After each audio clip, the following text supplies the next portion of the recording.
Senator, you bring up Senator Harry Reid, Senate Majority Leader Reid. He's going to bring a bill to the Senate floor, I guess, within days, in the next couple of weeks or so. Tell us about your plans for that bill specifically. Will you filibuster? Let me ask you point blank. Will you filibuster that? We plan on making them have at least 60 votes to pass any legislation that may abridge the Second Amendment. So we will fight tooth and nail and use every parliamentary procedure to stop that from happening. We have a lot of things on the books that the president says he wants to enhance. Many of these can be enhanced without any legislation. Background checks already do work. We already have rules that say mental health statistics need to come from the states into the data bank. Interestingly, some of the most pro-gun control states in our country are the ones not giving up their mental health information.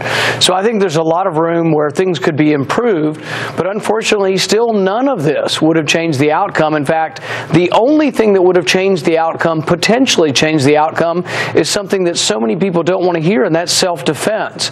That if someone there had a concealed carry, if someone had been armed, they might have had a fighting chance. They might not have saved everybody, but they might have been able to save some of those. Well, Senator, you sent a letter to Senate Majority Leader Harry Reid. If I could just pull up a line from that letter. You say, we will oppose the motion to proceed to any legislation that will serve as a vehicle for any additional gun restrictions. Sir, I just want to get this straight. Will you or will you not use the Senate floor and filibuster this bill before it goes to a vote?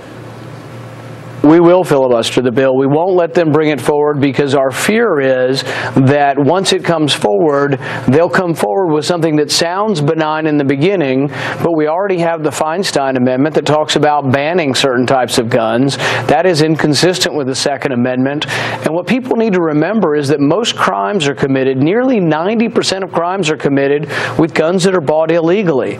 Criminals do crime. They don't pay attention to our laws. We have laws against murder, and we should have laws against murder, but that doesn't seem to be deterring these people. The penalty for murder can be death. It can be life in prison. We have significant penalties for murder, and that's not deterring these crimes. So somehow an extra permit or a fine for buying a gun improperly is going to stop someone who's a mass murderer. What happens so often is politicians just want to act quickly. They want to do something, and the president's into showmanship. He wants to show people that he cares, but in the end, he's not really going to do anything that would have made the outcome different. Yes, sir. Okay, so we'll see a filibuster if that comes to the floor.